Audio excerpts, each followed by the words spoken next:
Alec, what's going on?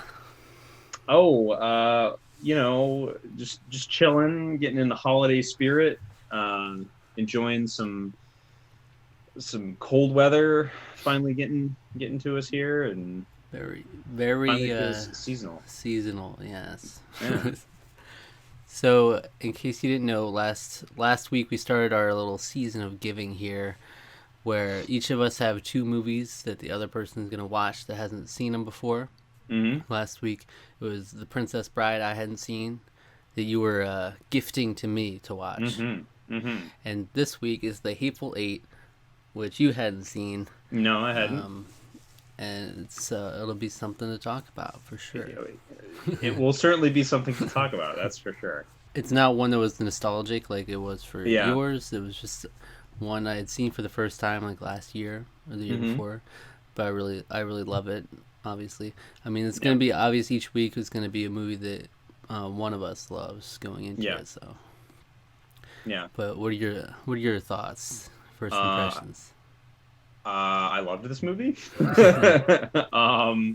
I'm a Tarantino fan. I will say, I will admit I haven't seen like his entire filmography, um, but I have enjoyed a lot, and this is no exception. I wouldn't say this is my favorite. I think that's still Django Unchained. I think is still my favorite, Which I haven't seen. which you haven't seen. We might have to change that next year. I still prefer that one, but as a follow up to Django, wow. What a film. I mean, like, okay, so I loved it. I think That's good. I think the thing that stands out to me the most, and I've said this to multiple people already, Mm-hmm. um, this has one of my favorite film scores of all time. Oh yeah. The music in this film is so perfect. It's oh man, like I can't get it out of my head. It's like, but that's the thing. But the problem with that is it's very stressful. Yeah. Is very stressful. So I thought you. Yeah. I've been kind of exhausted all day thinking about it, as I've had. It's very exhausting. I thought you Um, might appreciate it because you're more of the movie music kind of guy. mm, Like I oftentimes won't like even notice the mhm. music in movies too much. Like, but this one is like so. It's very in your face. Like you can't. It's You're not gonna just. It's not gonna go unnoticed. It yeah, makes an impact. a big time. So the original, so this is a film that it was a big regret that I never got to go see it, because in 2015 when it came out, they did this big roadshow sort of like viewing sort of experience with it, where you could actually go see it on a 70 millimeter projector Mm-hmm. and go see it on film, where it had an overture and intermission, which the version that's streaming does not have. And I just that would have been so great. I think I would have loved to see this like that. It's so other things that are really striking to me about it. Obviously, the writing is very Tarantino. It's very clever. Yes. It's extremely funny, dark, and really good. just it's just is he's a very good writer.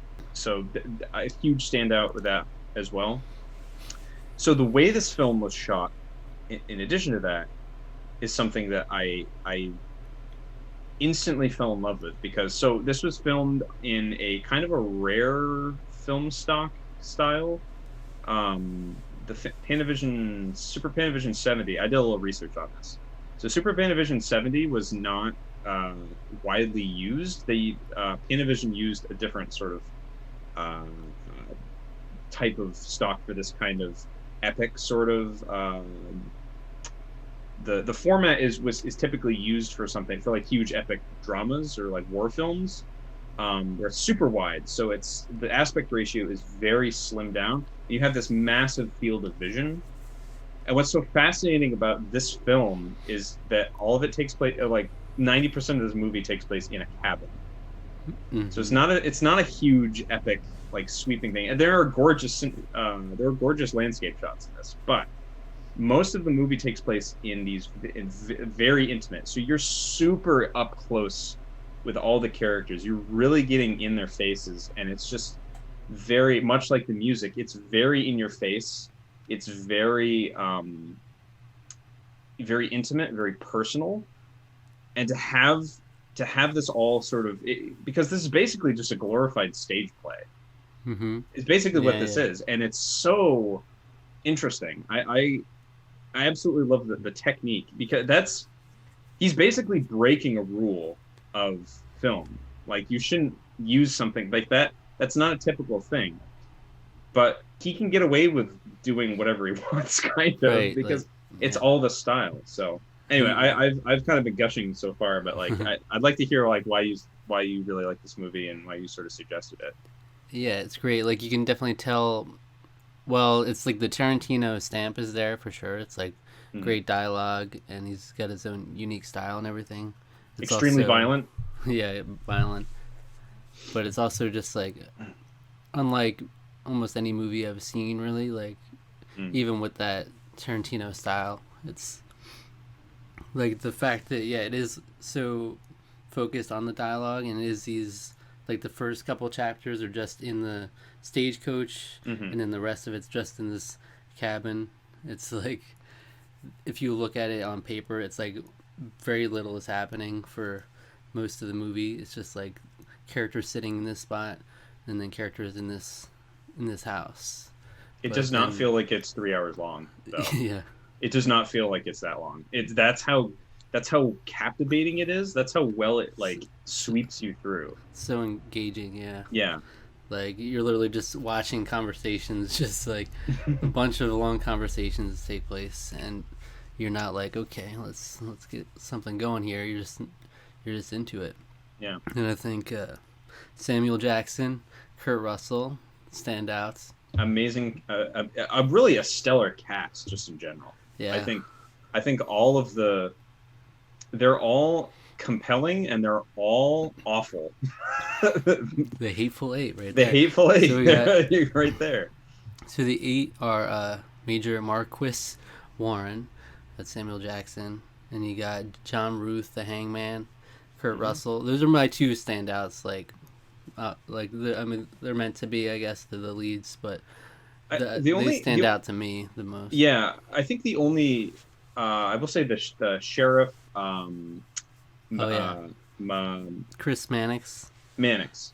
Mannix is like the only is like kind of really the only character that has some semblance of an arc, though, I would say. Yeah, He became the standout for me. I didn't really like that's him true. when he's introduced, but I really liked him by the end of the film. This is like a really great, More anyway. really great storytelling. How it's like, it's really a bunch of awful people, and like just literally everyone dies in the end. Yeah, But yeah, it's still somehow like a coming together despite your differences story. yeah. Like these two guys hated each other, and they ended up being the last two alive. Hmm. And that's an interesting angle on it, even though like it all ultimately amounted to nothing. Yeah, Literally everyone died. yeah. So, but it's just an interesting story to tell. So yeah, you have Mannix, who's the sheriff, gonna be the sheriff of Red Rock. Except you don't necessarily know if you believe him or not Yeah, because Kurt which Russell's character. So yeah, Ruth doesn't believe him at all. He's like, "No, it's bullshit." He says multiple times. He does not horse believe. shit. Yeah, horse shit. He does not believe one man because he didn't like him. Which They is fought on different. They fought on opposing sides in the Civil War. Yeah. And So that's another great angle of the whole movie too, is that it kind of turns into this little mystery, like who done it kind of thing. it is sort of a whodunit sort of. And then also like the whole time you're just like meant to doubt almost like every character you don't trust fully, and it's really cool how they handle it. Then you have Bob, who I Yep. mean, Senor Bob. yeah, Senor Bob, who Major Warren was sus of from the beginning. Yeah, yeah, Who Major Warren just always had a handle on like everything, just had a yeah. good read on people. Hmm. You have Oswaldo Mowbray, who really comes off as like a slimy guy from the beginning, right?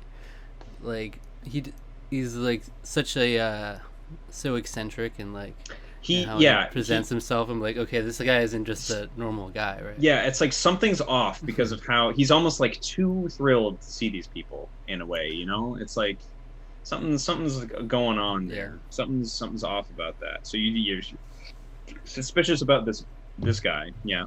And then you have Um, Joe Gage, which you really don't get much of. Like, this is probably the one you get the yeah. least of out of Yeah. the Hateful Eight. He's just literally like there, and no one knows who he Yeah. is. I'm here to visit my mother. I'm here to visit my mother.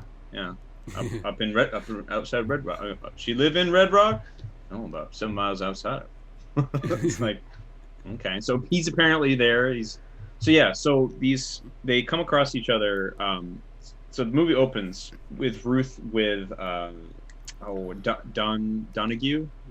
Domergue, yeah. Domergue. I completely forgot to put. Oh, Daisy Domergue. Daisy Domergue, and she's murdered her, basically killed her family, I guess, or killed a bunch of people. She's terrible, I guess. And so he's bringing her to Red Rock to have her hanged. That's why you got the nickname Hangman. He's a bounty hunter, but he isn't with the dead or alive. He brings them in alive because he wants to see him hang. So they're in the stagecoach and they're going to Red Rock, Wyoming, or Red Rock, Wyoming, right? Correct me if I'm wrong. They're in Wyoming at least during this. I don't remember if Red Rock is technically in Wyoming or not. I don't. I should know this because I have family that lives in Wyoming. So like being in Wyoming, you already kind of you have to sort of have an idea of the history of Wyoming a little bit. But anyway, I don't live out there, so I don't know. But so Samuel Jackson's character, so remind me again. Major Warren. Major Warren. So Marquise Warren. So Warren has like 3 heads that he's going to bring to Red Rock. So 3 men that he killed. So he gets kind of weasels his way into the stagecoach by showing he's like, oh, I'm that person. I have this letter from Abraham Lincoln that you might remember, and so that kind of like warms him a little bit to Ruth's fancy. And there's so much payoff from that. There's a lot of payoff from that letter. Yeah. Then along the way, they come across yet another person who's stranded. Mannix, who's the new sheriff, and then they finally arrive to where they're going, which is, well, originally they were going to be going to Red Rock, but a blizzard starts kind of coming through, and they're trying to beat the blizzard, but they can't. So they rested a stopover. The Minnie's Haberdashery, and which is just like a little rinky-dink kind of, I don't know, place to. A haberdasher is, it's just a little shop, I guess. A little shop, yeah. Yeah, and then they meet the rest of the cast, which also includes there's the general, yeah. Smithers, yeah. Confederate. I think he's great too. It's like you have all of these characters are very much like the different Western stereotypes, and he's like the lost causer. He's the old lost cause sort of guy. Yeah. You have, of course, the sheriff, your bounty hunters, your Mexican stereotype guy, your you're kind of like, oh, he's the prim and proper doctor kind of thing, even though he's actually he is the hangman. Yeah, actually, yeah, he's like, oh, well, that's my job. He's that's the amazing. Yeah, basically. How they all just have these connections along the way. You know? It's like, oh, you're going to Red Rock. I'm the sheriff. Oh, and I'm trying to get this guy. Oh, I'm trying to get this girl hanged. Oh, I'm the hangman. And then, but then Oswaldo and Joe, I feel like, are the least explored. They probably are, though. Oswaldo does have an interesting. I think he posits one of the sort of the big themes of or kind of brings up or talks about one of the big themes, which is the idea of frontier justice versus real justice. Because like this movie is frontier justice, the movie. Yeah. like more or less. And there's so many great moments too. I'm probably gonna forget some, but I wanted to talk about the Marquis talking to the general. That conversation is great, where he's talking about his his son. Ooh, yeah. Yeah, so one fascinating thing about this film is that well, we've kind of been saying, because they're all just, this is the kind of moment where you're like, ooh, like he's a little extreme, like to the point where it's like he's pretty terrible, honestly. Like, yeah, he's a bounty hunter, he's killing bad people, but like he went to a new extreme on that one. And yet we stand. And yet we sort of stand, yeah, I guess, kind of. But I like the just think thing, that's like it's such a funny the like the conversation, obviously, like the whole story he was giving to try to provoke him. yeah. So, But it was just directed so well, or like oh, the directing, all the different Tarantino makes use of that space so well. Like there has to be a shot and an angle. Like, I don't even know if there's one that's in the same place ever. It's He uses the space so interestingly. You get such a good concept of, it's not a very large room, but you get a really good concept of where everything is. Just in how everything is shot. Nice moving shots here and there. It's just such an intricately, like, moving sort of piece of the puzzle. And the one thing, though, about that story and about sort of everything in general is that, like, we do get a flashback to him taking care of his son, shall we say? But it's like, despite that, it's almost like, okay, so we do get the flashback, but is he actually telling the truth or not? Or is he just trying to get a rise out of him? probably not on that one, but that's why I like Yeah. that's why I like the presentation so much, because Yeah. it's like you're getting the visual that the general is visualizing. Yeah, when it's he's like, yeah, telling you the got it. story. Yeah, it's like, what was the, makes something about, Get a nice picture. yeah, you now. get a nice picture You can now, probably yeah. picture it, something like that. Yeah. But Boy. there's so many good parts. Like when the narrator, which I think is Quentin Tarantino, right? I think it is, yeah. I was like, that was the most surprising thing when a narrator just popped in halfway through the movie. So that's where intermission is. About close to 2 hours into the movie. That's where intermission originally took place. Right.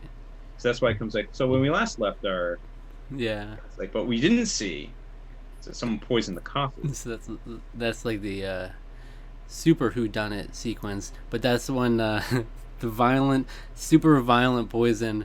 They're just vomiting this blood, like, really violently, and then the music starts getting insane. Right. So interesting. So I found this out because, like, again, the score is amazing. This is repurposed music from Ennio Morricone's score for The Thing, John Carpenter's The Thing, in 1982. This is a piece of music that he wrote for that. It was not used in the film. I think it was used on the DVD menu, weirdly, and it finally got into a movie here. And I couldn't think of a more perfect scene, something more horrifying. Like, you think of The Thing, body horror. This is basically body horror, because it's the slow, panicking realization of how they've been poisoned. Yeah. And yeah, they just start violently vomiting up blood. And this is the start of Daisy Domergue just being filthy the rest of the movie. Yeah. He's covered in blood. You know, poor OB, though. He didn't deserve that. OB, it was so pure that he's not even he's not one of the Hateful Eight. He's like the only one there. He's just the stagecoach driver. He's fine. And yeah, he succumbs to the coffee, as well, poisoned.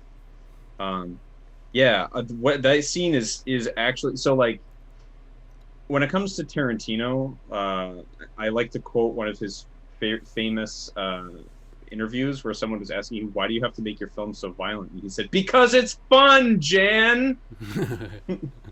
That was one moment I was not having as much fun. I was kind of laughing because of how it progressed, because just how much they just started vomiting. It was so violent, like. But it was like, oh, like I couldn't. It was just like, oh, it was so, the music and everything of that scene was so perfect and so like skin, makes your skin crawl, and it's very, like I said, very stressful, because, like, I can't think of a more painful, horrible way to go having your stomach Right. basically melt away, and then But you vomit up your stomach more or it's less. So amazing from there how like I just love how Sam Jackson always just takes control of the scene. Like he just mhm. takes all the attention.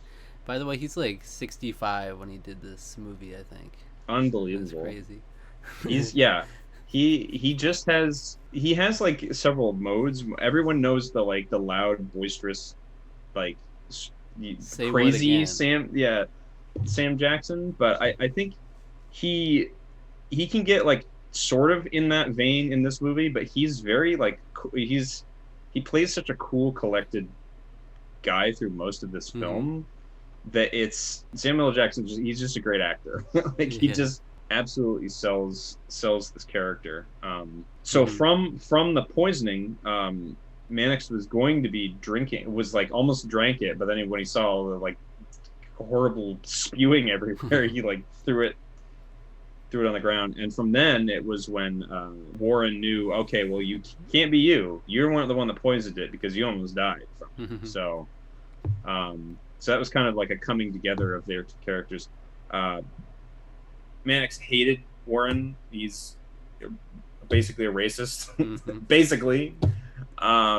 And by basically, I mean, yeah, he is. And so, but that was kind of a coming together of those characters where they can kind of like, all right, well, we got to suss out who is this, who did this, who poisoned the coffee. So the uh, the Mm-hmm. next few Yeah. scenes all related to that and Yeah. I everything. And love so, the whole how I broke down the whole mini haberdashery thing, where he's like, she had a no dogs or Mexicans allowed sign mm-hmm, of her bar for years, and then yeah. 2 years ago she took it down. You know why she took it down? She started letting dogs Yeah, in. yeah, that whole scene was so. Yeah, so I think it was funny that she left this whole thing in control, like in your hands. Yeah. Also, So it's like, even Minnie, which who we see in yeah, the flashback, they're all like they seem like such pure people, but yeah, oh, Minnie yeah, was they're also sweet. just a racist. She like Yeah, they all have their own racism going on. It's yeah, fine. yeah, But yeah.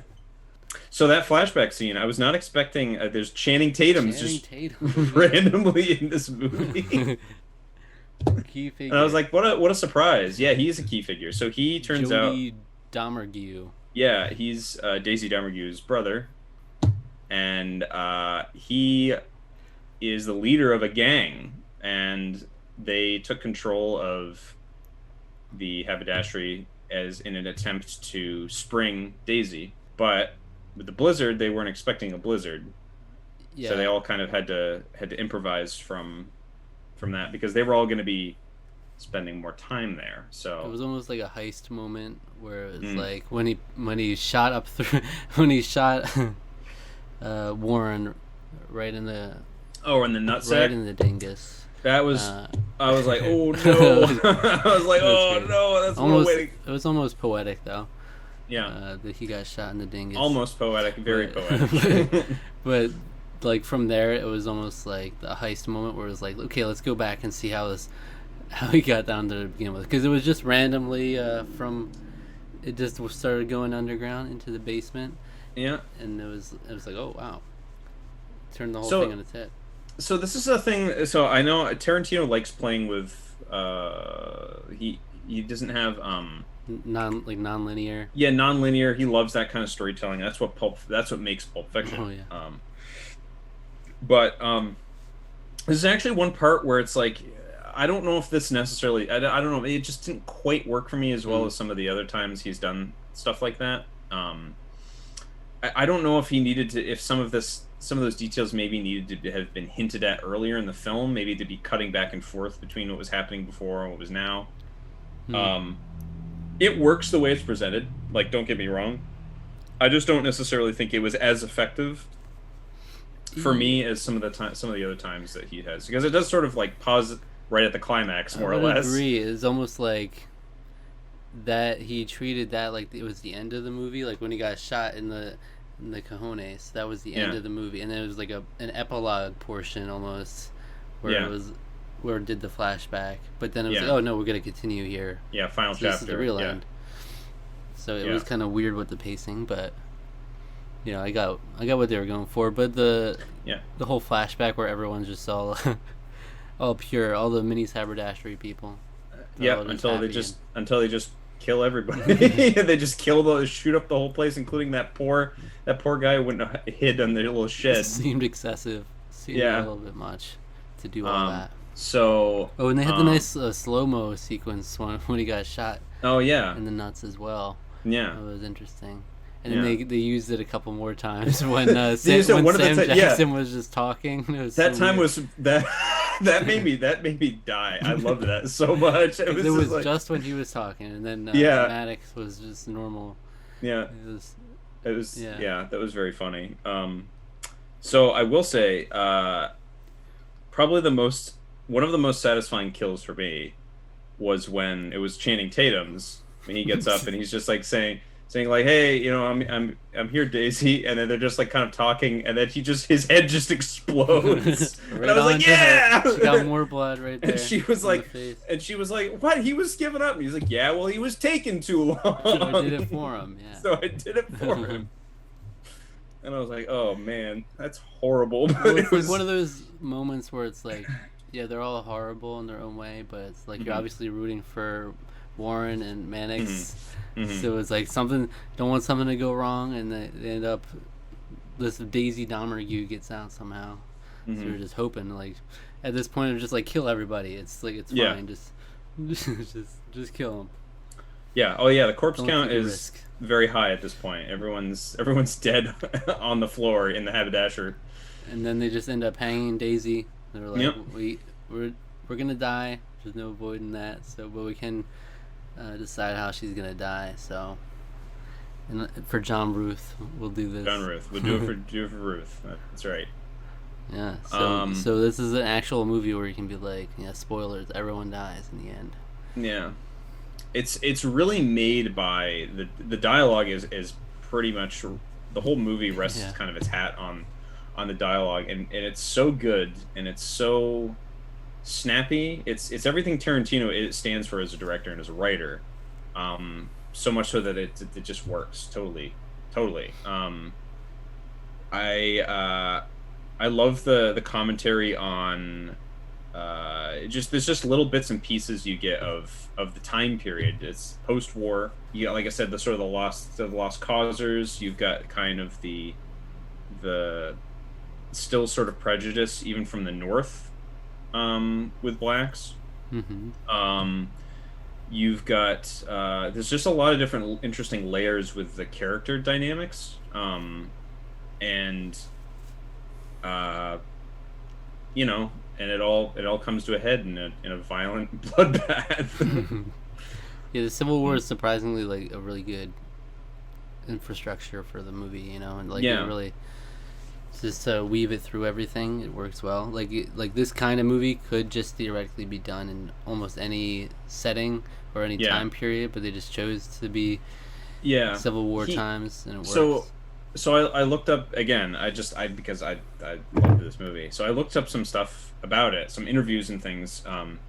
So he was inspired by old westerns from like the like 50s and 60s, because he'd always be like, because in a lot of those you'd always have like the villain would have all the main characters like tied up or whatever, and like towards the middle of the episode, and then they'd sort of give their backstory about how tragic or whatever they were. And he was like, well, what if we just made a movie that's all those people? Mhm. Put some guns in there and see what happens. Like that's the plot. That's the entire plot of the movie. All the bad guys in those westerns get into one room with guns, Mhm. and then what's gonna happen? And that's a great framework for a film, and it works really well. And on your point about it being any time period, he specifically chose a western because he was like, I'm not really interested in telling this story in any other time period. He says he didn't think it worked. He didn't think it worked as nearly as well as having as a western, having sort of playing on those stereotypes and making an interesting sort of having a good time with it, more or less. Yeah, it's true. I think more on paper though, it's like just the fact that it's a thing that it's just all dialogue heavy, takes place in a stagecoach and then in a cabin, and like that that kind of framework you could do with almost anything.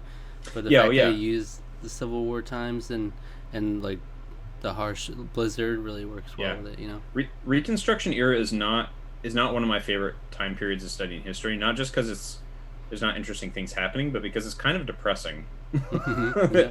But it worked well It's with this for it that does, reason. yeah. Yeah. It's this is a very kind of it's not really I don't wouldn't really call it a downer because you do get everything you are looking for, but I mean everyone dies.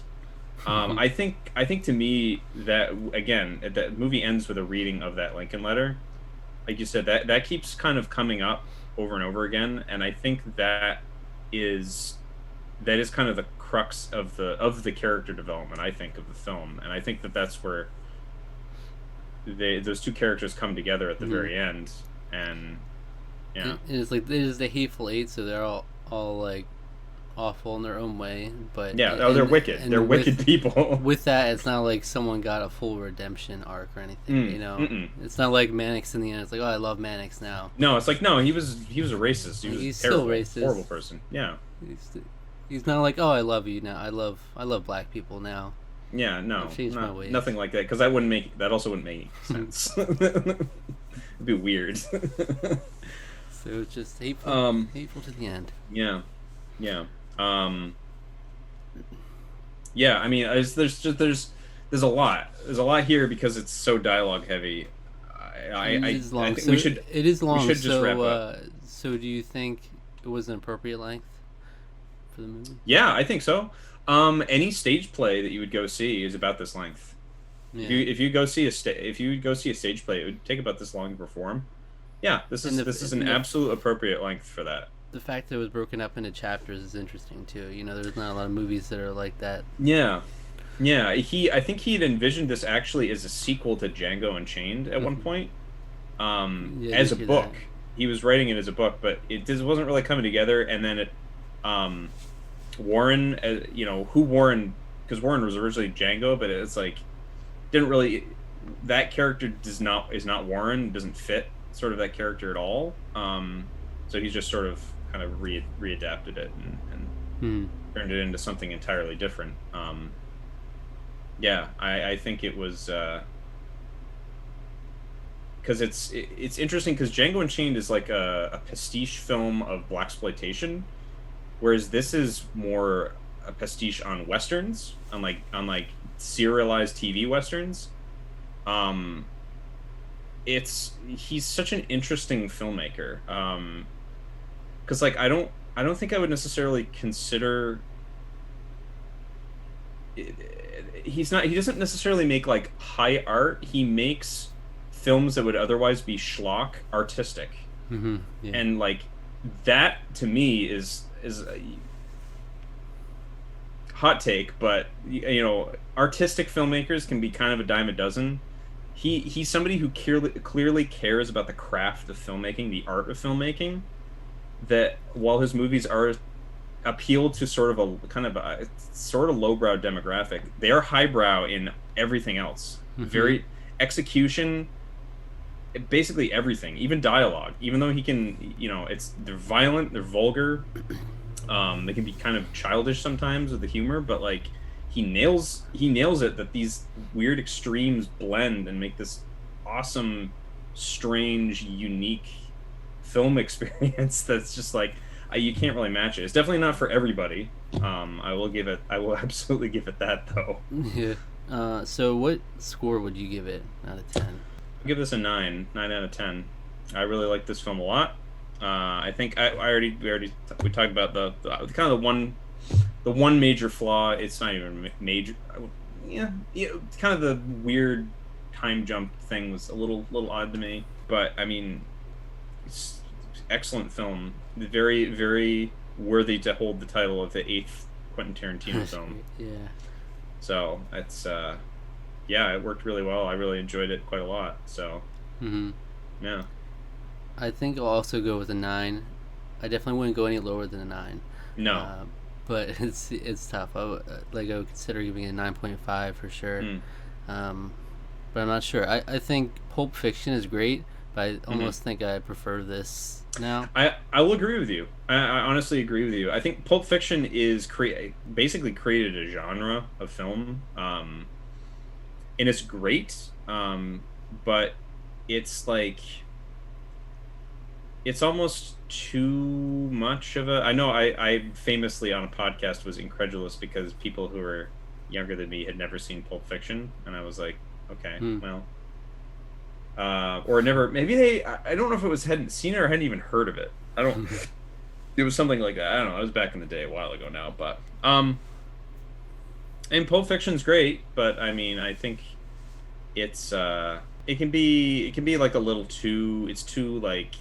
I don't know where I'm going with that. I tend to agree with you. I think I like this how focused this was. Because Pulp Fiction is very stylish and whoa, not non-linear storytelling. It's like kind of all over the place. Whoa, what's going on? Whoa, John Travolta's character died. What's this? But he was just in the movie earlier, and he's in the movie after. What's going on? And so yeah, I mean, there's stuff like that.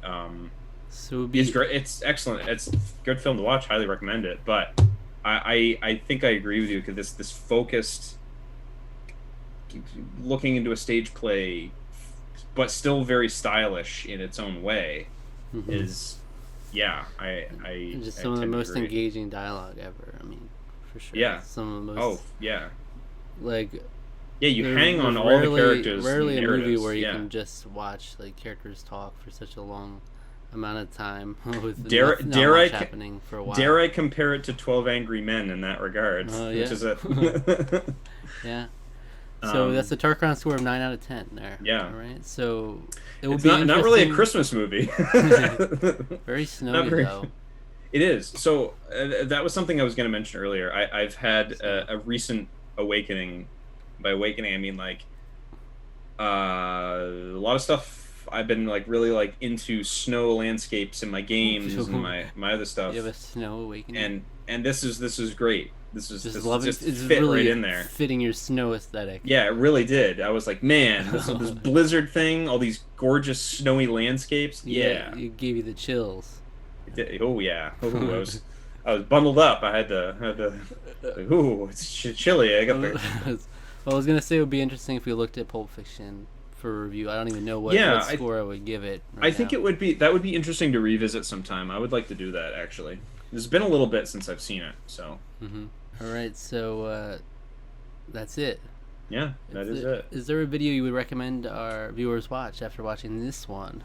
Yeah, go check out our review of The Devil's Advocate. Yeah. Yes. Equally artistic.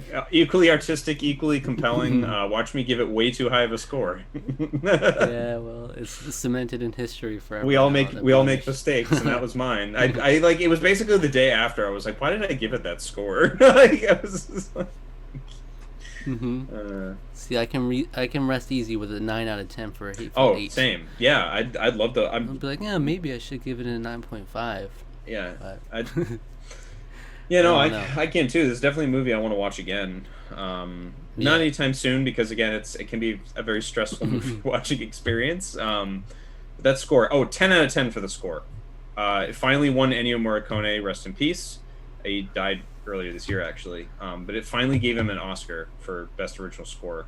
Man's been making movie scores since the 60s. Yeah. And like Good, the Bad, and the Ugly, one of the most influential film scores of all time. Yeah, he's been killing it for forever and knocked it out of the park with this one. Totally deserved it. All right, so that's it. Subscribe to the channel, subscribe to our podcast feed, like the video, leave a comment, and hit the notification bell. And follow us on Twitter at Tarqaron TWO. Next week, Howl's Moving Castle, right? Yeah. So we're going to go back to family-friendly fare. See you then.